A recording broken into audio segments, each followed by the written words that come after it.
May we, may we start with the reciting Fatiha, please?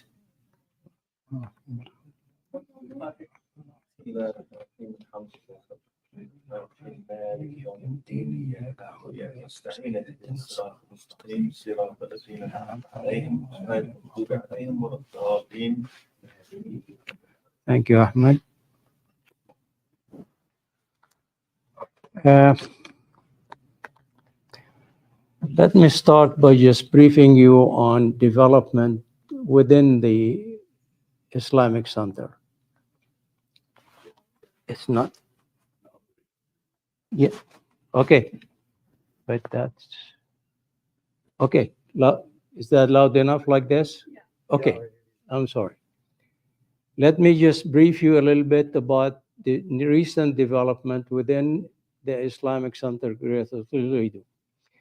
As you know, we have, in a way, three organizations that are part of the ICGT. So the Islamic Center of Greater Toledo is the original entity. From it, developed into a board of trustees, developed into the Islamic Center of Greater Toledo Foundation.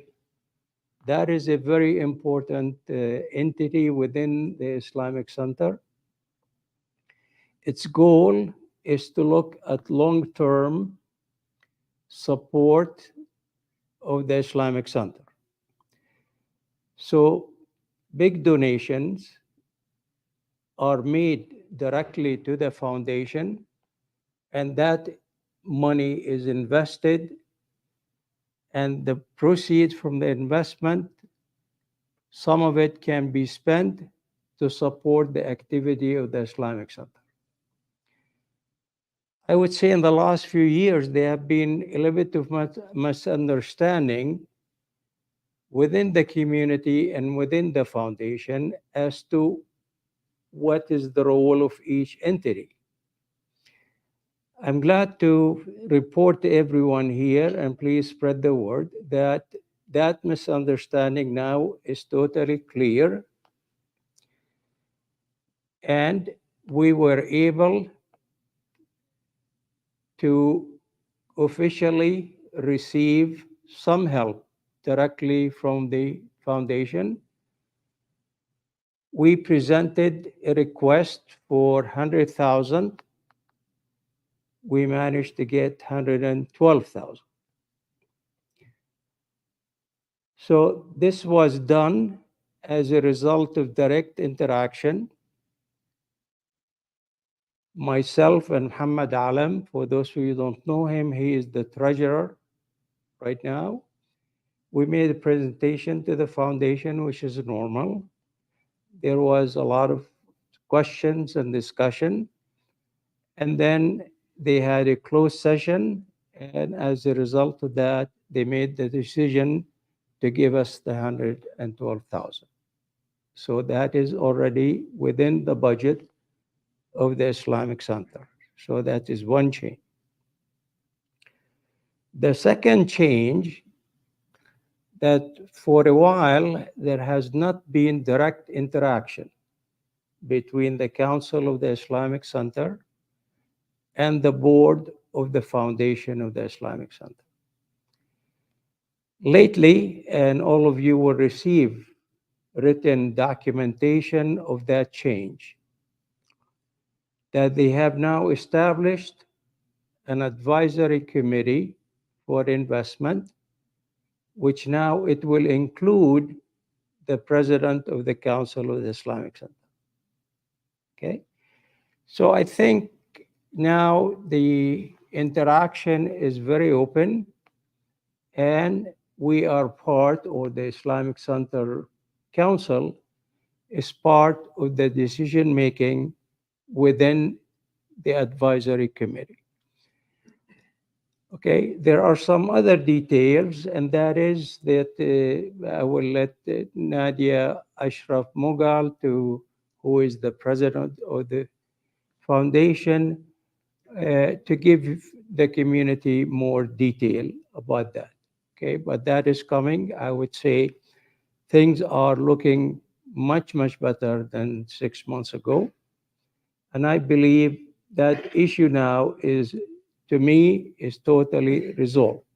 Okay, so the foundation job, and they are performing that job, and that is to seek support for long-term investment that will benefit ultimately the Islamic Center.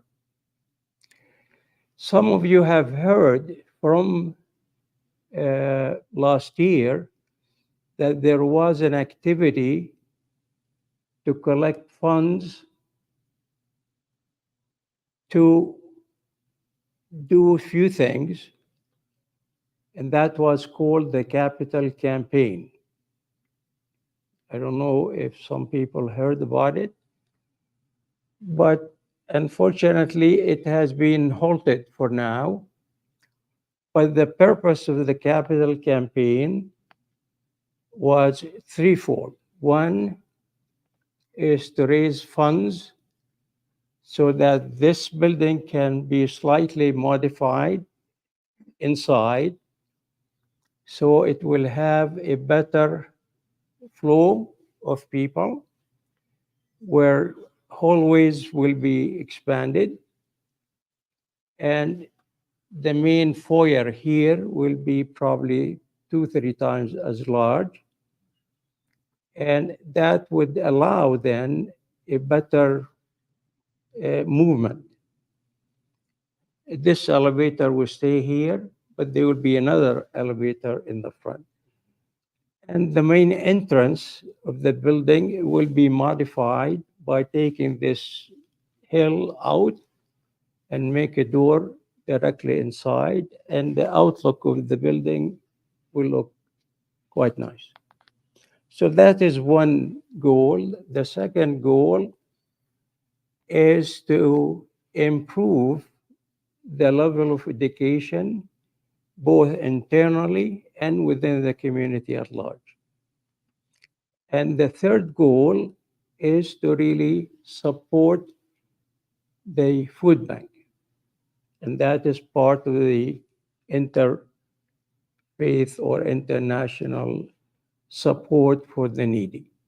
So these were the purpose of that capital campaign. But for now, it's on hold. We hope it will be activated again sometime in the future, and I will keep you posted. Yes. May I ask what the grant was for that you recently received? What is it for? Okay.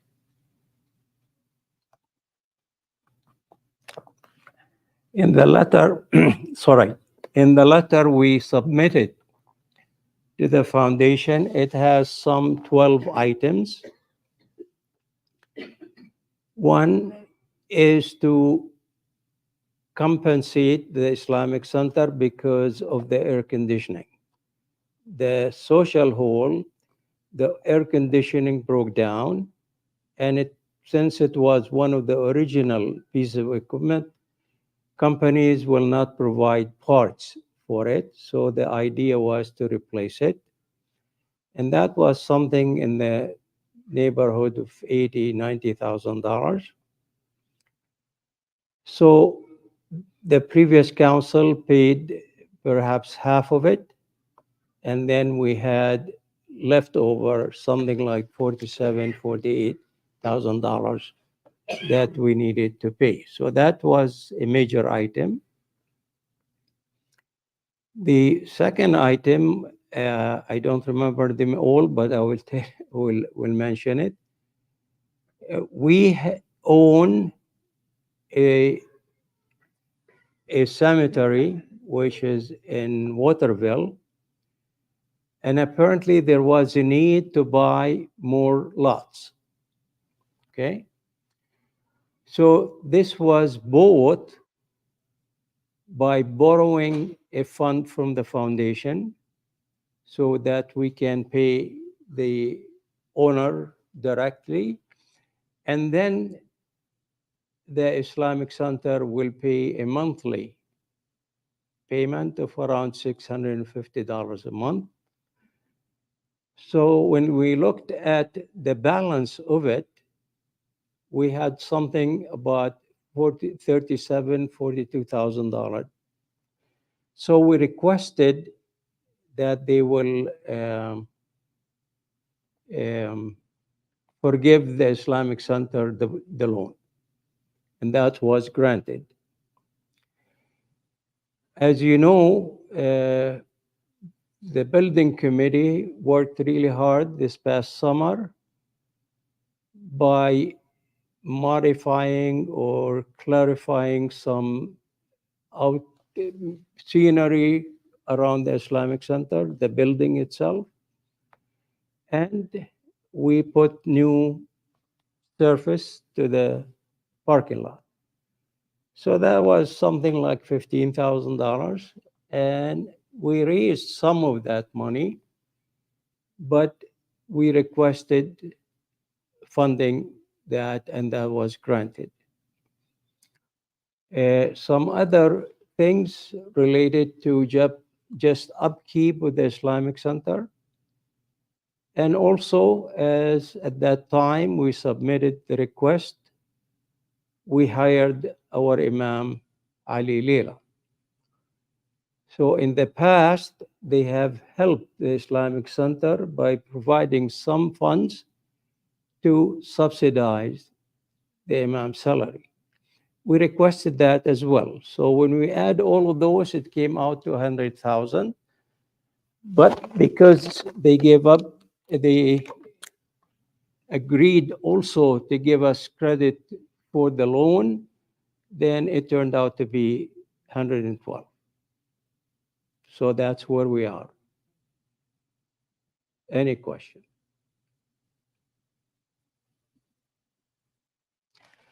So that is the first topic I wanted to discuss with everyone. That information actually will be presented to the council in our next council meeting.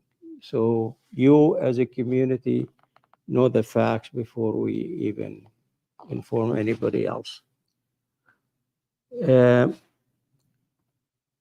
So I don't know about yourself, but I think we all now maybe had an opportunity to have a reflection about what's happening to the Palestinian, especially in Gaza, or I would say Gaza.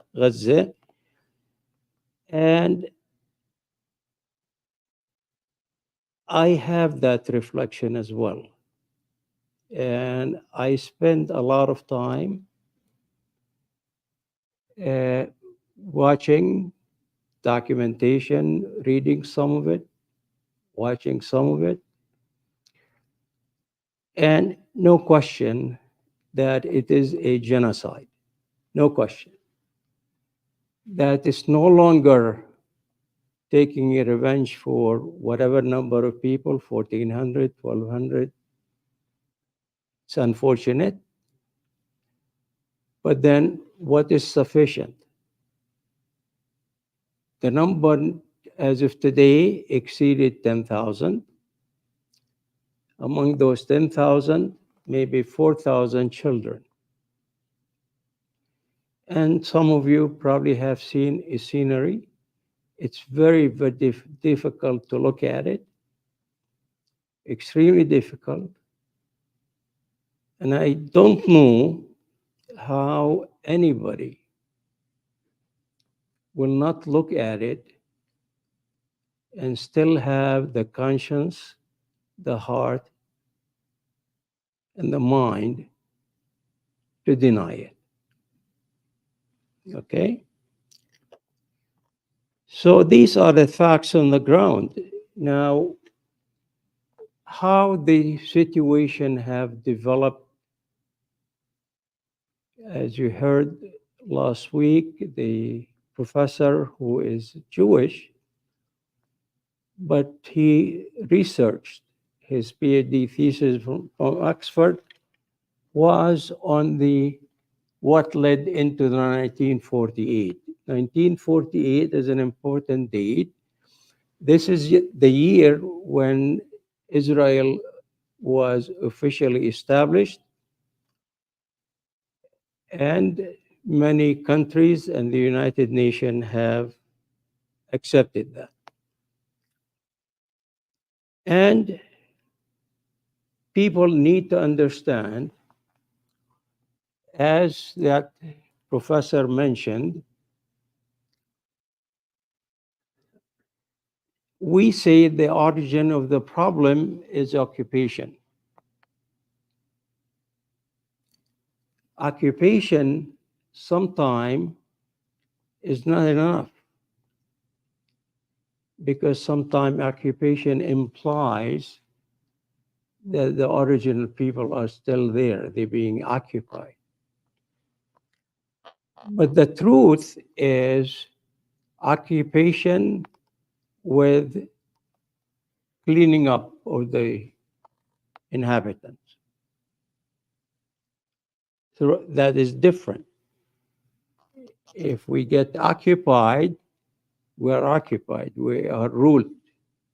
What the British did when the Second War ended, or actually the First War ended, and the Ottoman Empire declined, yes, we were occupied by the British because they came over and they ruled.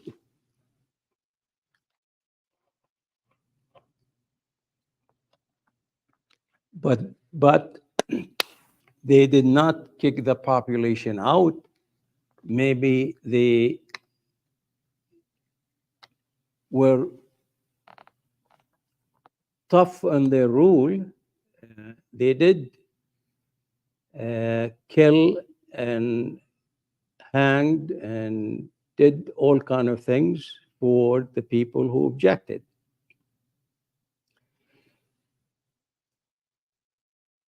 So the ethnic cleansing, actually, it started in the late 1947 and continued through 1948.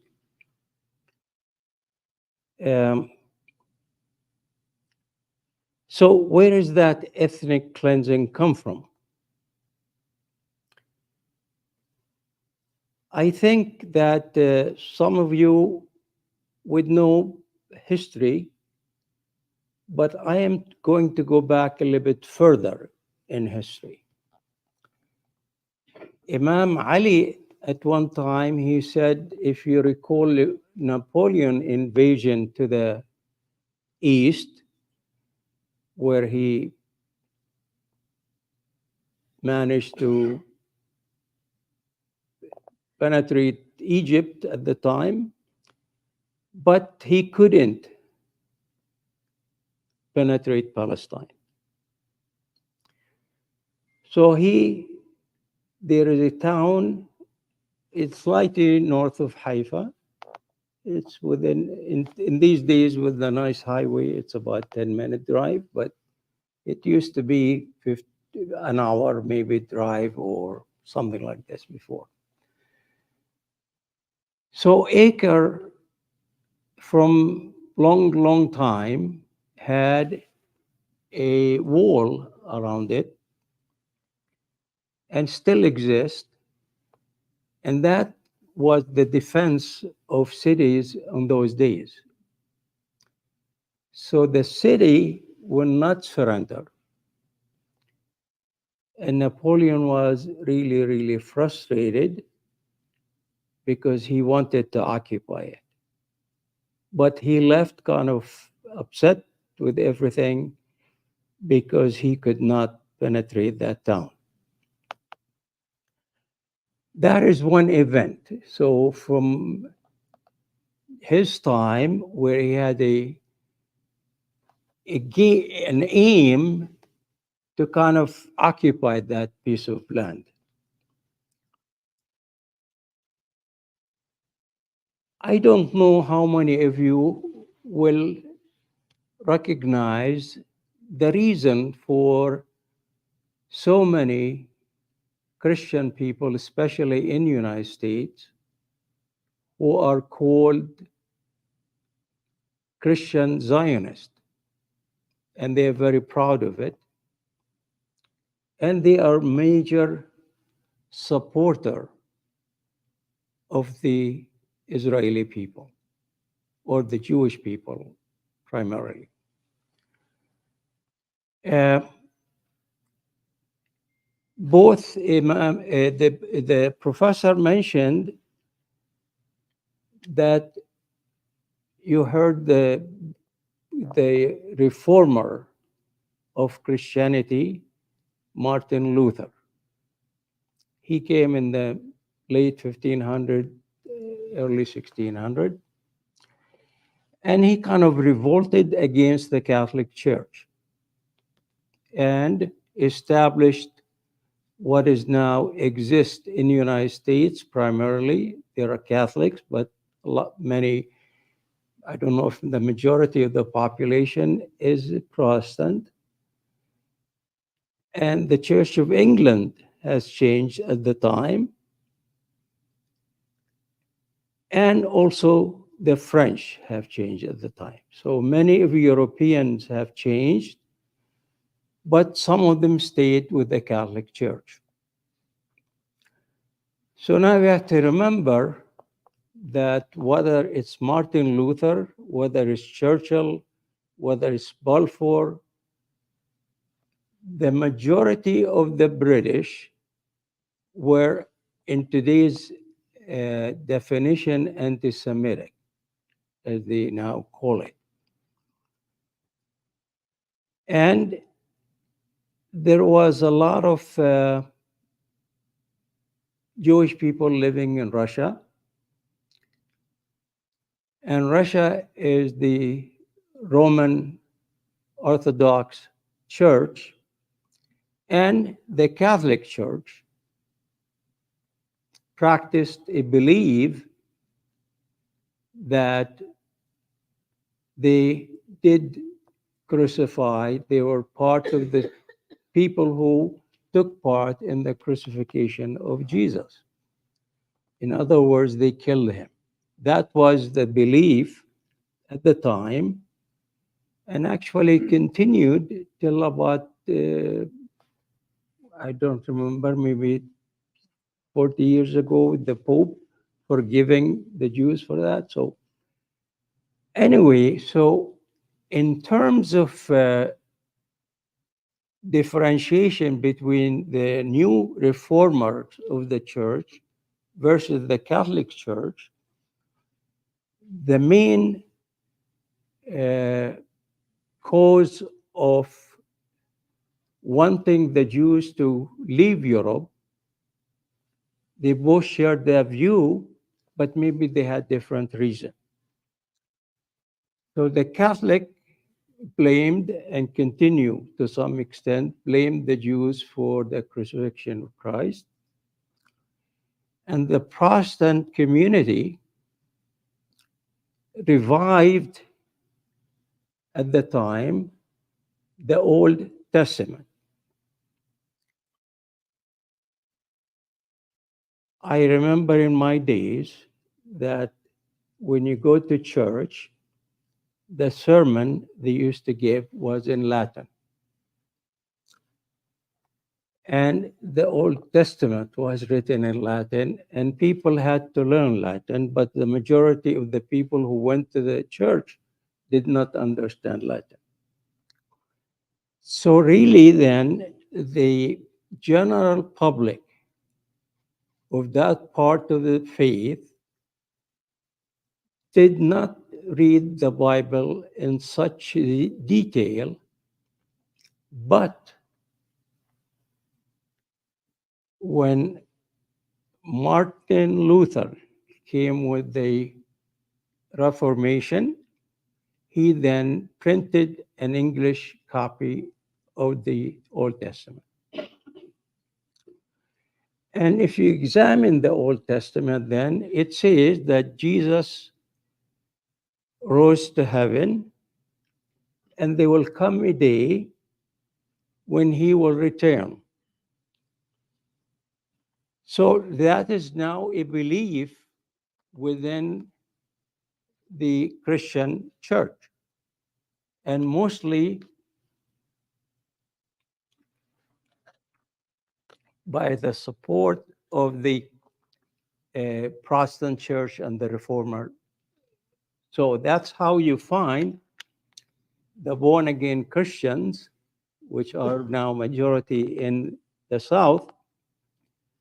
They are extremely supportive and they spend a lot of money to support Israel because the belief is that when all the Jews collect together, Jesus will come and then they will follow the teaching, and then they will be the end of this war. Okay? So, when they ask rabbis, several rabbis in Israel, they said, well, those people giving you money, but their belief is they will come to an end. They said, it's okay, we're getting money from them. And I think that is really what's going on. I mean, there's no question. That is the fact.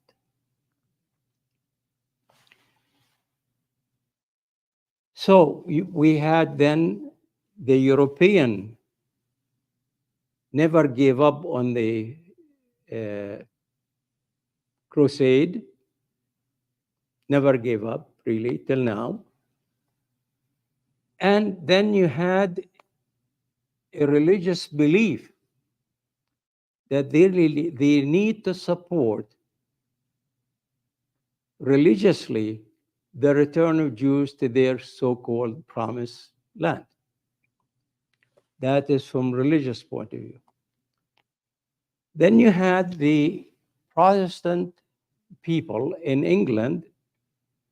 They were all anti-Semitic. Really, they were. England at the time was really afraid of having the Jews in Russia to immigrate to Europe. And if they immigrate to Europe, England would have been targeted, and they didn't want that. Neither did the United States, by the way. Neither did the United States.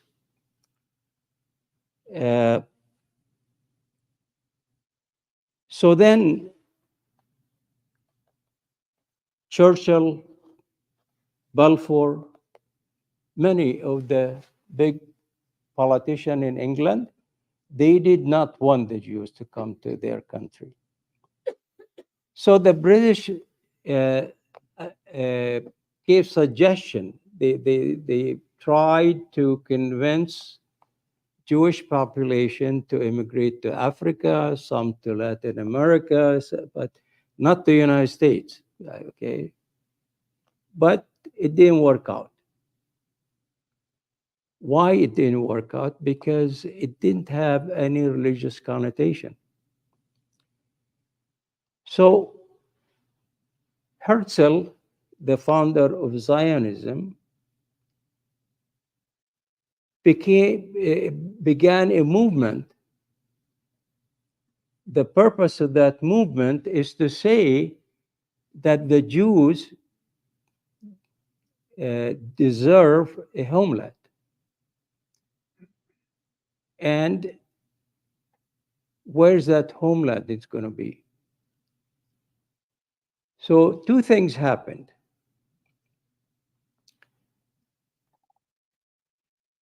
I mentioned that at one time. I don't know how many of you heard me, but 2-3 weeks ago, I think. In 1906, after the decline of the Ottoman Empire, Europe was broke because they spent everything on the war. So they convened a conference which included foreign ministers of something like 13 European countries. And they looked at the map. And they said, if you travel from South Yemen all the way to Gibraltar, what do you find? you find people who are of the same religion, speak the same language, and they have a lot of resources. And if that part of the world will get strong, Europe will be threatened.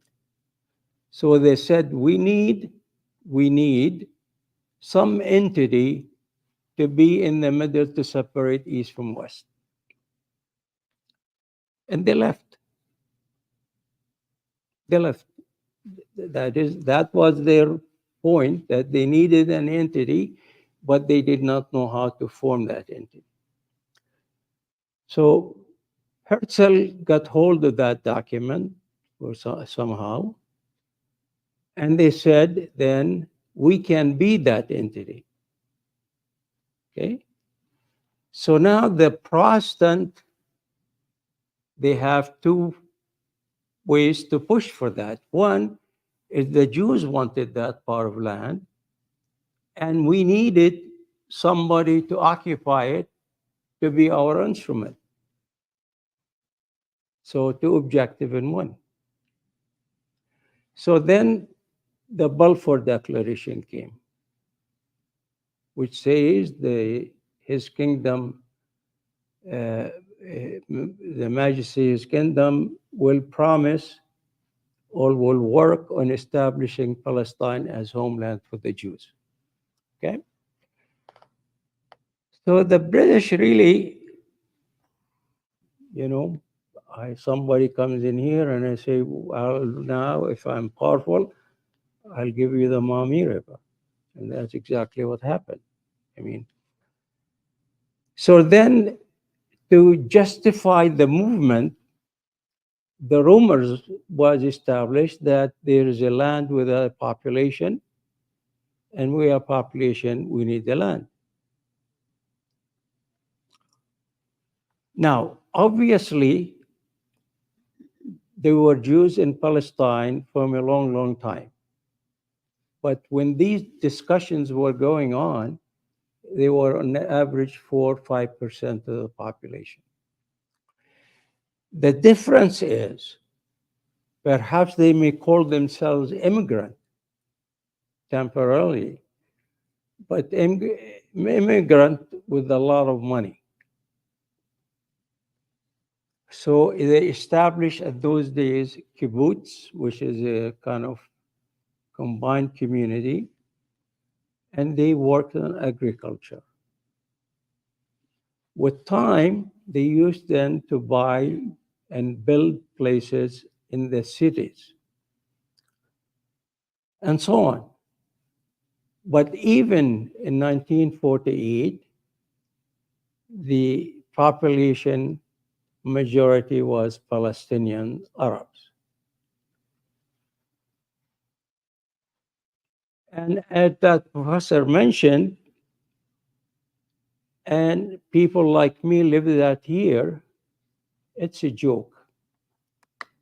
I know some people get killed. I know the Arab countries send army. And as he documented, the army was not sent till 2 months after the expulsion, as they were expelling people from Palestine. They start going to Arab capitals, and then the pressure was, we have to make an army, and they sent. I'm not underestimating the role of the soldiers, because I know, for example, as an example, the Iraqi soldiers were stationed in Jenin. At one battle, they pretty much occupied what we call Marj ibn Amr, and they entered all the way to a settlement, which now is a huge city, by the way. But they had a rule or a demand from the government to withdraw back. But in that battle, many Iraqi soldiers got killed. Jordan, sent an army. Many Jordanians have died. Egypt sent an army. Many Egyptians have died. Some people came from Lebanon, Syria, but they really did not have the actual fight. It's kind of battles here and there, but there was no demand from Arab government to actually do anything. And that's really the reality. Uh, Now, let me bring you to another point. Now, Israel is well established.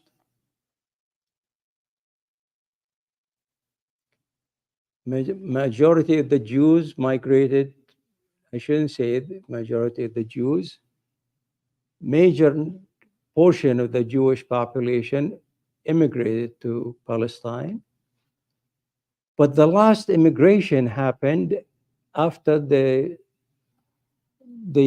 revolution in Russia. If you recall, there was a revolution against communism.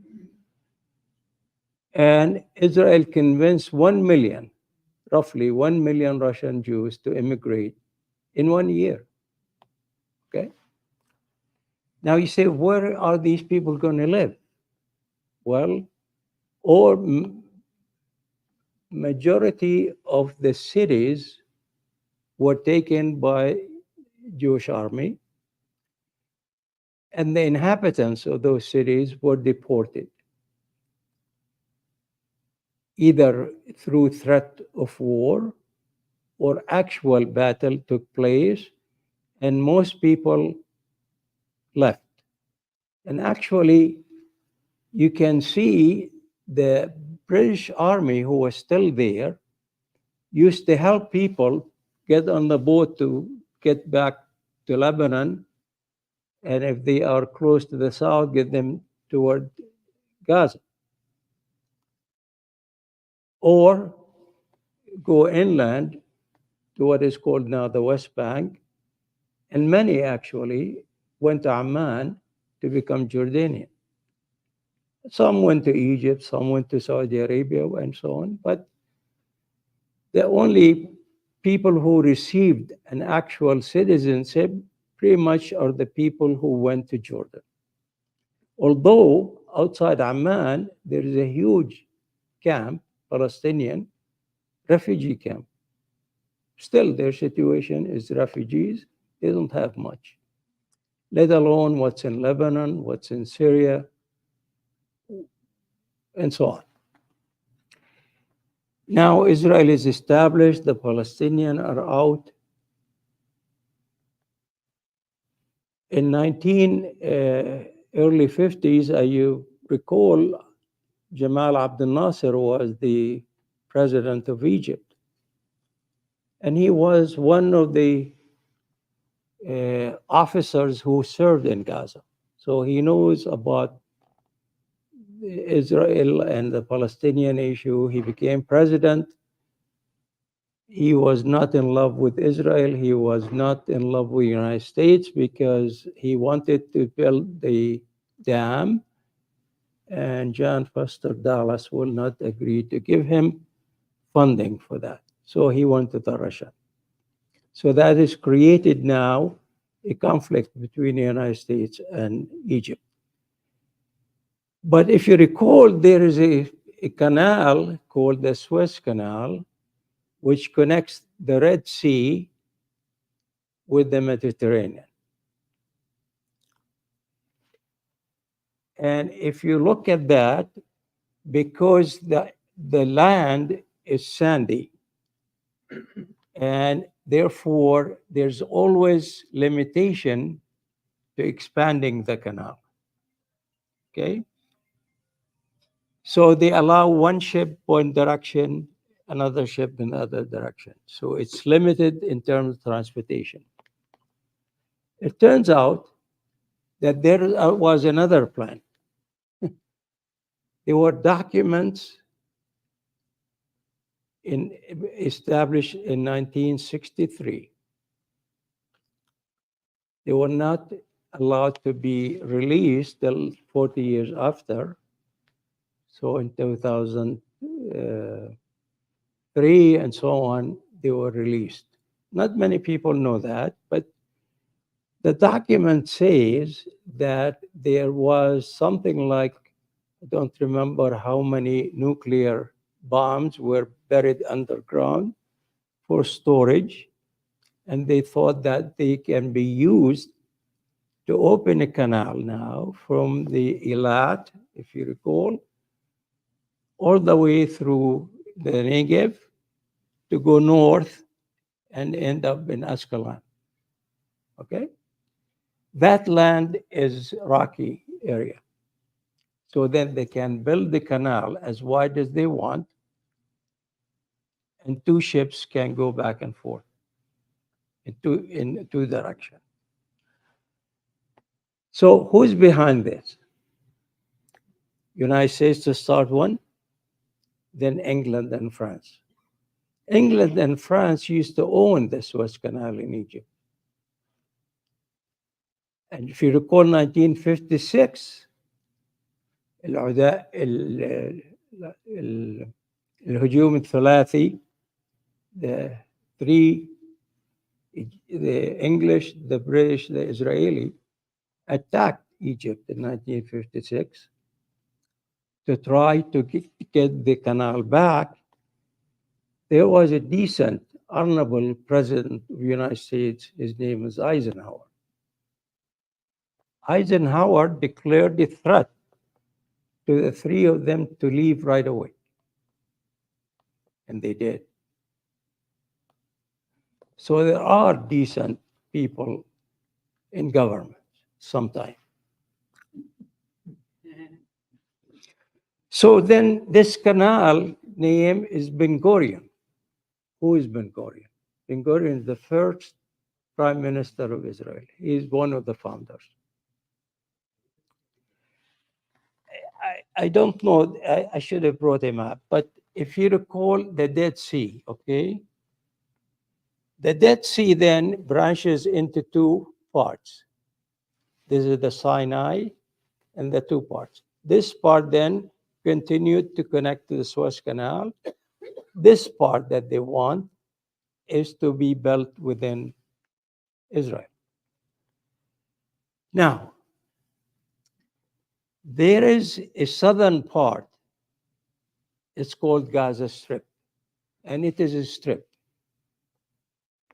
Okay?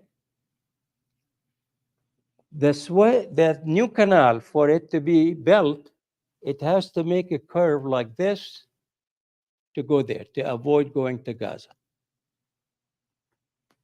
So now, if you're looking at that map and you have the power to execute that power, what would you do? You make it a straight line. So when you hear why is it that they want to carpet bomb northern Gaza, and they kept telling the population move south because they want that piece of land. And then the canal will go straight, and that canal, in my judgment, will be built probably in our lifetime. Okay? So that is part of the major reason why England, United States, and France are supporting this. Let me bring you to the latest with regard to United States support for that.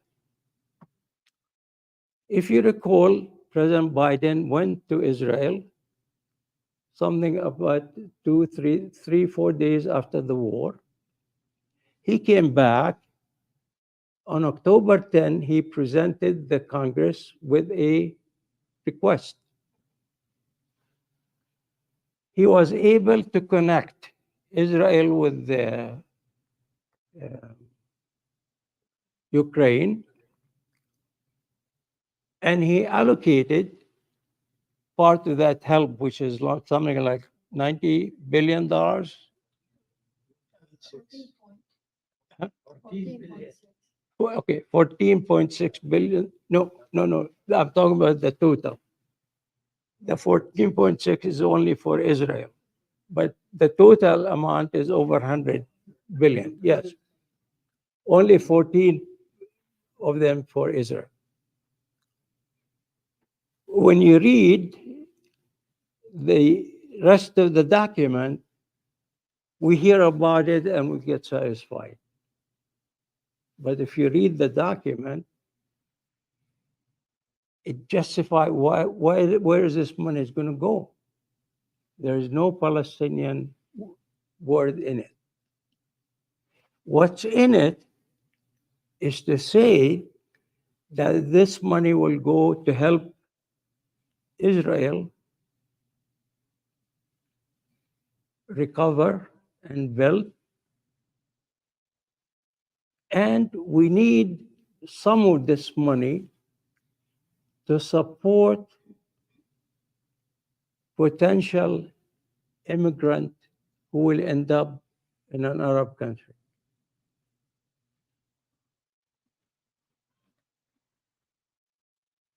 As you know, the drive is to push the Palestinian into the Sinai, and Egypt is refusing. So he already knew what the plan is. He already knew, because he's not talking about giving the Palestinian to help build what has been destroyed. He wants to help the Palestinian who immigrate to the Gaza, to the Sinai. Okay? So, with all the emotion, when there is a massacre in the United States, with all the false pride that this president does, deep inside his heart, he doesn't have it. He proved it even now. He is not saying much to force Israel to go through stoppage of the killing. Because he internally is satisfied, let's wait till they clear that northern part of Gaza. They pretty much cleared it. Right now, there's 1.2 million Gazan who are immigrant within the same region. Okay?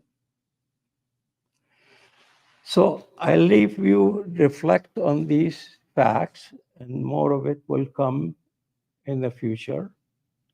And all we can say, La hawla wa la quwwata illa billah.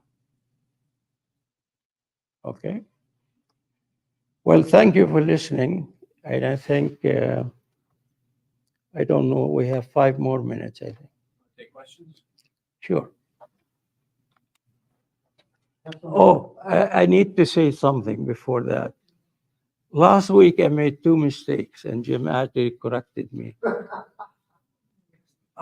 For some reason, I said I was born 1948. No, I was born 1939. The other one, yeah, the other one was when my sister got married. I was old enough to remember it, so it wasn't in the early 50s, it was in the late 50s.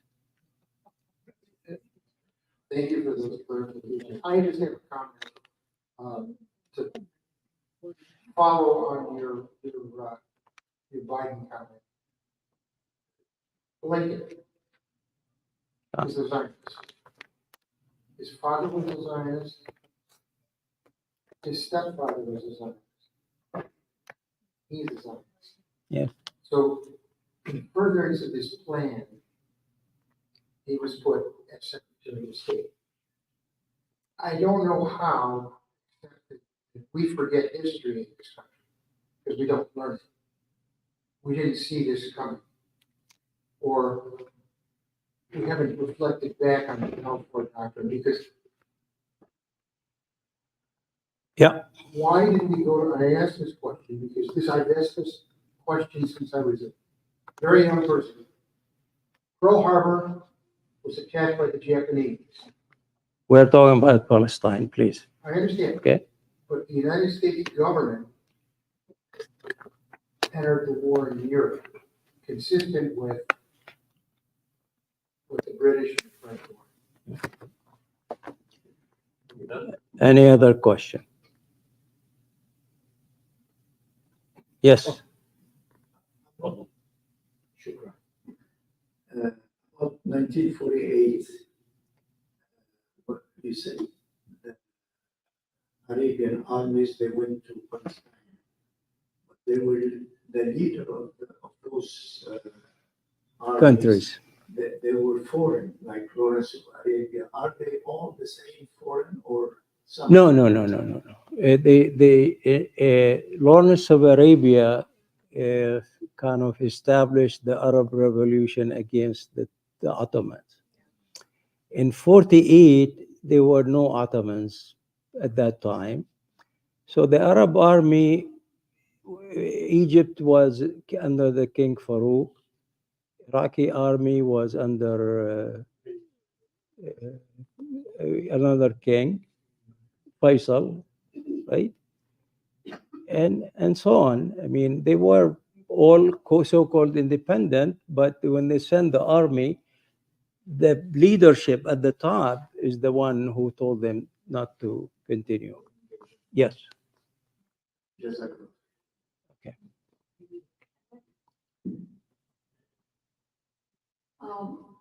I do appreciate what you said, it was very good. But we need to understand the political and social and economic situation of the Arab countries at that particular time. We cannot ignore it. Most of all, they were colonized. They did not have resources. They did not have education. The Ottoman Empire, if you go to Lebanon and Syria, they hardly built a school.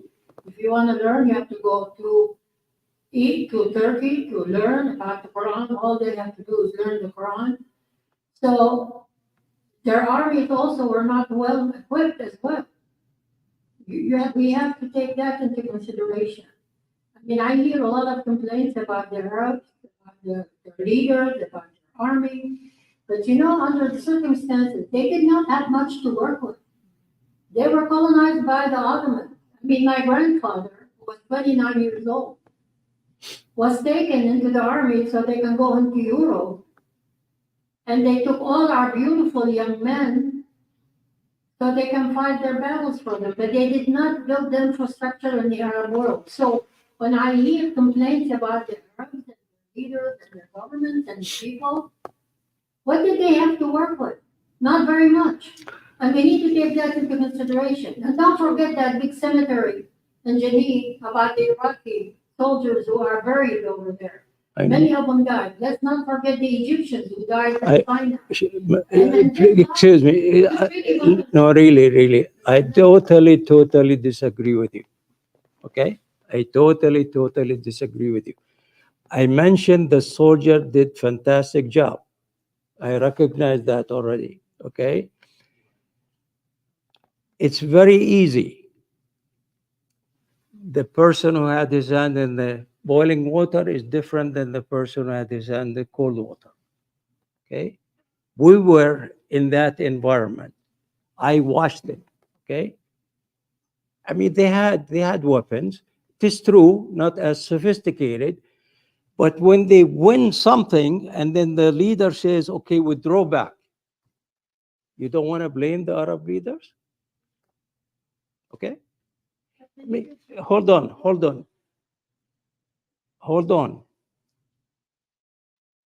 If the army did not get demand from their government to withdraw, I think the Syrian will be controlling the Galilee by now, and Egypt will be controlling the south. Okay? Again, it's easy to just look at history, but I want you to relate to the people who went through that experience. I watched them. I was old enough to know that the Iraqi army was in that village and what they did. I mean, they did attack. They were successful, but they were called to come back. Well, thank you very much. Anyway, thank you. What is the problem?